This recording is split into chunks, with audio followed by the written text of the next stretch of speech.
Hi guys, so I hope you guys are doing well and keeping safe. So this video is all about our job search strategy and the approach during COVID. Before that, I would like to give you a little background about us. So here's my husband. Hi. So we landed here in Canada on 13th of March as a PR. I know that the timings couldn't have been worse, but we try to make the most of it. Yeah, so it was literally Friday the 13th for us because the lockdown was implemented just 3 days after we landed, and all our scheduled calls, interviews, as well as meetings got postponed indefinitely. But then there were certain benefits of lockdown as well, which we probably will talk in some other time, probably in some other video, I would say. So coming back, I think it took us approximately 2 months to land multiple job offers. So before we discuss before we discuss anything else, I would like to kind of break a few myths about the Canadian market. One is the lack of Canadian experience, and the second would be the people who do not respond. Yeah, so let's talk about the first one, which is lack of Canadian experience. In our limited research and interaction with people, almost all the people want to interact with you and talk to you, even if you do not have a Canadian experience. But in certain cases, wherein you need a security clearance or a Canadian citizenship, that is one of case. And in other cases wherein you need to have a territory or a geographical understanding, like in sales, etc., they might be a little hesitant. Otherwise, they are okay to talk to you if, number one, you can talk and communicate very well in English, you are able to understand, and second is about the culture. When I say culture, it's more about being polite, letting the other people speak and respecting other opinions. That's about it. That's about the Canadian experience which everybody expects out of you. And if you have worked with any company which works in North America, I think it would be a added advantage for you. The second thing is, people not responding to your request or connection request on LinkedIn. So I'll give you a little example which happened with us as well. Komal received around 800 connection requests in past few days when she posted about her job, and around only 1%, like 7 or 8 people actually mentioned a personalized note reaching out to her saying that, hey, I want to connect with you because of so and so reason, or I like something about your profile, or there are certain common interest. But rest 99% of the people just send out a connection request by clicking on it. So understand from a person's perspective who's receiving hundreds of connection requests on a daily basis. It's practically impossible for anyone to respond to each one of you unless you mention a reason why do you want to connect with that person, right? Even that is true for an HR or a recruiter as well. If they do not know the reason behind of you reaching out to them, it will be very difficult, and we'll be kind of covering it as we go forward. No, this is absolutely correct. Sending a personalized note is very, very important. We can't stress enough on the fact that you should, whenever you're reaching out to a recruiter or to the HR or to the hiring manager of the company you have applied for, make sure you send them a personalized note. You customize your notes before sending it. So I think jumping on to the most sought after question, which is how did we land our job during COVID? So there are 3 parts to this answer, and we shall try to answer the first part in this video. The first and the very, very important is LinkedIn. So you literally have to eat, breathe, and sleep LinkedIn. And maybe wear as well. Maybe, yes. So, and the second part is the resume, which has to be the targeted one. We'll talk more about it in detail in the next video and tell you how to customize your resume and without losing the essence of your work. So if you get successful in following the 2 parts that we probably will be talking about in depth, one is LinkedIn, second is the targeted resume, I can assure you that your 50% of work is done. And here comes the third part, which is the interview preparation. So how to prepare, most commonly asked questions, what you should ask, etc. All these questions will be covered in detail. And he's your LinkedIn guy, I would say. He literally eats, sleep, and breathe LinkedIn all day, all night. So I think he probably will give you a lot more information than I can on LinkedIn. Yeah, so just to give you a snapshot of how many people saw Komal's post, which was about getting a job during COVID times, that's 1.5 lakh views. 1.5 lakh views on just one post. So LinkedIn is powerful. She received around 800 connection requests. I think around 1200 likes as we speak right now, and around hundreds of messages around, asking her how did she land a job during this time. So LinkedIn is powerful, is what I'm trying to emphasize and re-emphasize again and again. Now the first problem or the analysis which we did is, out of those 800 or 1000 connection requests which she received, only around 1% of people sent out a personal note or a reason for connecting. The rest 98-99% of the people were not bothered. They just kind of clicked on connect, and I've already kind of talked about it. So please understand, if a person is not from your industry, he or she doesn't know you, it will be very difficult for him or her to accept your connection request without you stating the reason behind it. So we'll talk about it, how to go about it, but then it's very important to mention a reason or a note. So there is a difference when you send out a connection request from your mobile or your laptop. If you are doing it with your laptop, there is once you click on the connect button, there is an option to add a note, right? And there you can add your note and send it out to the person. But the problem is, if you do it through the mobile and you click on connect, it will directly go to the person and you will not have an option to add a note, right? So how to go about it? If you go towards the right hand side on the profile of the person you are looking to connect with, there are 3 dots, and once you connect on that, there is an option to add a personalized note or add a personalized invite, right? Once you click on that, then you can add the personalized invite which we are talking about, and you click on the send button. Please keep in mind, because most of us are on mobile a lot of time, and I think 80% 90% of the time. So it's very important to not just click on the connect button and go to the personalized invite and add a personalized invite thing and then send out the connection request. Okay, so and it's very important not to write gibberish or anything on the connection request. Probably what you can do, and what we also did, is we created a sample template of what needs to be sent out to the people whom you are sending the connection request to, and probably we can share it with you as well. So ideally, look at the person's profile, maybe find some interesting pointers about it, or some common interests which you might have, or maybe you would have worked at the similar companies during different times, or the technologies which you might have worked upon, and mention that in the personalized message. Don't just go about asking for a job in the first message. It might work, it might not work, but more chances are it might not work. So start building a connection by mentioning those things which I have just mentioned. Okay, now once you start connecting with people and they really accept your connection request, it's a Pandora box which opens up for you. Why do I say that? Because say suppose you connect with me and I have more than 500 connections in my network. So if I have enabled the connections to be visible, you can look at the entire connection list which I have, and you can scroll through that and find out meaningful connections out of it as well. So it's not just one person that you're connecting with, you are probably connecting with the entire network which he or she has. So that is very powerful, and most of the people I have seen don't really leverage that. So I might have say 50 recruiters added in my connection list, and you can have a look at that. And if you are from the similar industry, you might find it relevant as well. So that's very, very powerful.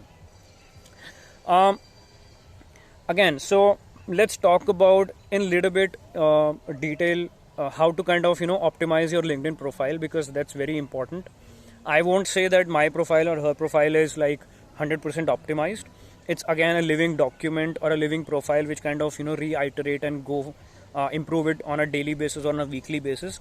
And I think that should be a part of your job search strategy. So what I'll be doing at a later point is I'll be kind of summarizing all the things which a person might be doing on a day-to-day basis, so as to organize the day better, because it can be overwhelming at times.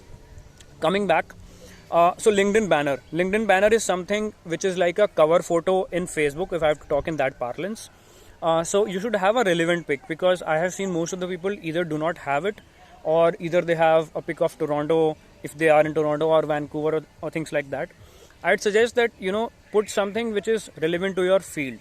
If you are from a coding background, you should put that. If you are in digital marketing, maybe you can customize something and create something of your own. I did that, and there are different tools which you can use. So Canva is one definitely, wherein you can go and create your own LinkedIn banner. The size of the LinkedIn banner is 1584 by 396 pixels. keep that in mind, because a lot of times you might just download some photo from the internet and put it on the LinkedIn banner, and it might not look optimized. You might not be able to even read what is there. So that's very important. There's another website called linkedinbackground.com, wherein you can just go and look at the categories which are there as per your business, your profile, etc., and you can download and kind of put it on the LinkedIn page itself, or you can create using Canva as well. Then comes the profile pic. It's very obvious that you should not use your Facebook or Instagram pic with your friend, girlfriend, or your dog, etc., because it's a professional network which you are connecting with. So have a good profile pic which is more professional in nature. The next thing in the LinkedIn profile is the professional headline. So whatever you are doing, you should kind of mention it in a few words, like I am a digital marketer, so I mentioned that, or the companies which I have worked for, which are maybe globally known. If you are a software engineer, mention that. Maybe you are a supply chain manager, you are a recruiter, or you have certain degrees which are Or valued in the market. certifications Yeah, maybe, yeah. Like I am a AWS solution certificate associate, Yeah. so I always make sure that it's there on the subject line or on the headline, or whatever certifications you've done in the past, or maybe probably pursuing or you're preparing for, let's say, make sure you add those. It kind of seeks adds a lot of value and attention. Yeah. So, for example, in Canada, if you are into finance, CPA is something which is kind of really recognized. So, add CPA. If you are into HR, CHRP or CHRM is something which is really recognized. So, do a little bit of research, what is recognized here, what is valued here, and add that in your professional headline, because that's something which is one of the first thing that someone sees in your profile after the LinkedIn banner or your profile pic. And you always, when you do a certification, there's always a digital badge, that comes along. So you can always add that badge to your resume, on top of that, and it's a great add-on. Yeah, I think. yeah, absolutely. So then comes the about section, which is the core of your profile and tells, it's like a summary of your entire profile. So the limit here is around 2000 words, and it's not necessary that you use all the 2000 words, but try to mention all the relevant things which are there. Mention the type of projects. Don't go into the specifics of those projects, but maybe give you a broad overview of what did you do there, the industries you worked, or the technical skills you might possess. So for example, if you are a software engineer, you might want to mention the languages which maybe Java, HTML, CSS, or anything else which is relevant. If you are a digital marketer, you might want to mention about about social media marketing, about PPC, organic search, SEO optimization, and things like that. So that's something which you should kind of mention there, and give a high level. Don't go into too much of detail. So once that is done, the next section is very important, and I've seen a lot of people not really using that very well. That is called the featured section. So what happens is, whenever you post about the certification which you have done, or any article which you published, or any post which you published, and it received a lot of likes, it was very insightful, you can add it to the featured section. If you want, I can add a separate video, sharing my screen and talking about the LinkedIn profile in detail. Just let me know in the comments or through emails. I'll do that. You must do But I that. think sorry. That's okay. Go ahead. Yeah, so I think featured section is very, very important. It kind of shows that what are the featured articles or featured posts which you have, that a person can actually scroll through very easily. Okay, so the next part is experience. It details out, needless to say, it details out all the experience which you have, from what duration to what duration. So it's like a twin-edged sword if you want to add the location. So if you are in India, you might probably want to kind of not mention it. You can mention it as well, because recruiters eventually will get to know about it, but then it might be helpful not to mention it there. A lot of people don't really mention the details of the job experience which they have. It's okay not to add too many details, but it's always good to have 3-4 pointers in each of the job description which you have done in the past, because that helps to verify and also expedite the scanning process which a recruiter might be doing through the profile of yours. The next thing people usually, after coming to Canada, say is that I have a couple of months of break or a gap between my previous job and the next job, it's perfectly fine. Everybody has that, and especially during these COVID times, people don't really expect you to land a job like right, the moment you kind of land. But then, please understand, you should be able to justify what you did during those 2-3 months. And by doing, I don't mean that just applying for jobs and not being able to get it, but you should be able to I would say justify that you were learning something, right? So don't get disheartened if you're not learning anything in the past 2-3 months if you've already landed. But then you should be able to justify. Maybe you learned something 3 years ago and you kind of revisited it during those couple of months when you were here in Canada. Talk about it. So that would obviously show that you are inclined towards learning and you're not wasting your time just by applying. Okay. So that's about the experience aspect. Then comes the education part, wherein you mention about your MBA, your engineering, BBA, or undergrad, or whatever education you have had. Not really a good idea to have your 10th standard or 12th standard mentioned in the profile. It might not really add value. If you still want to keep it, That's not yeah, that's your personal choice. The next part is about the licenses and certifications. So there are certain profiles which have certain licenses which they have obtained, maybe an architectural license or something of that sort. If that is relevant in Canada, please do add it. Please don't miss out on that. And then there are a lot of certifications which people do these days which are free of cost, like Google Ads or Facebook ads or Udemy courses and things like that. They are good to have. You should obviously talk about it. But then if you have done something which is paid, like Facebook Blueprint, I'm talking about from a digital marketing perspective, or say AWS architect or associate, whatever you have done which is paid, you should definitely talk about it or add there, because that adds a lot of value. Not just to your resume, but to the when you approach a hiring manager or a or a recruiter or the HR, it really, when you tell them that you are certified, it does make a lot of difference. Yeah. And the kind of and it obviously the kind of questions they might ask you, it revolve around a lot around the certifications or the badges which you have. So yeah, that's true. Then the next part is more on the skills and endorsements. So LinkedIn has recently added a new feature wherein you can have a preferred badge of a particular skill. So for example, if I'm very well versed in Microsoft PowerPoint, I can take a test of 10 minutes which generally has around 8 to 10 questions and add that badge in your profile. That really helps you to stand out of the crowd and adds a lot of value. In the skills section, other people also endorse you. So for example, 10 people have endorsed you for Microsoft PowerPoint or Excel. That is also a good way to showcase that you are very well known in the people network which you operate in. The next part is recommendations, and you should never undermine the recommendations section. Always try and reach out to people whom you have worked with and try to go higher up in the ladder and take recommendations from them. So for example, if you have worked with a VP or a senior manager or even the CEO, try and take recommendations from them, not just from your colleagues, but higher ups in the ladder is better for you, because that speaks a lot about you, right?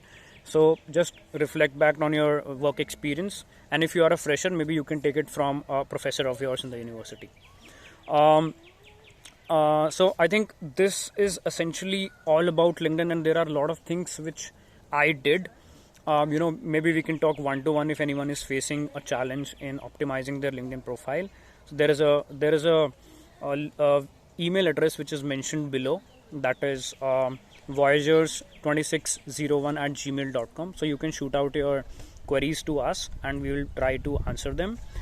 So the topic for the next video will be, how do you apply for jobs? So whatever you're doing right now is kind of reaching out to people and creating a network. But how do you apply for jobs? Do you play a number game? Like I did 50 numbers or 50 job applications in the day, but I'm still not receiving anything? Or you should more go for quality? So what is it that you should do, and what kind of platforms do you use? What work here? I'm sure you know already about it, but then we'll share our experience as well. And then there is something which I did I think I have not heard from anyone else. So I applied for a job which had actually stopped accepting any applications on LinkedIn, but I still got the job and without any referral. So what did I do there? I'll share that experience as well. Then we'll talk about the targeted resume, which is very, very, very important, and how can you save time there and still kind of cope up with all the targeted resume which you have to prepare. So that will be the topic of next video, and then going forward we'll talk about More about the interview questions, yeah. because by the time you'll also have your LinkedIn profile ready, you'll be applying to jobs, and I hope that you get the interviews by that time so that we can talk about it as well. And we have prepared a list of questions when we were looking for a job. So Yeah. we prepared a list of few questions which are asked very frequently and how to answer them. So we can share, if somebody needs that, we can definitely share that. Yeah. So I think that's about it. That's a lot about LinkedIn. I didn't know we can do so much with this one application. So if you found this video adding a little bit of value, or if you think that you've learned something new today, like learning about LinkedIn, so please subscribe and click the bell icon and share it with someone who needs it, someone who can make use of it, or someone who's looking for a job and here in Canada and wants to reach out to us. The email address, I think Arun has already mention it. It's voyagers2601@gmail.com, or you can schedule a call with him, not with me. I'm a very busy person. Yeah. So it'll be, there's no cost for it. It's free of cost. We're just trying to help you out. Yeah, as much this as is you the can. only purpose, because we've had a good struggle for 2 months. So we don't want anybody to be in that place, to be honest. So just stay safe and be positive, and I'm sure you'll get a job faster than us. Yep. Hopefully so. Yeah. All the best, Thank you. and bye bye.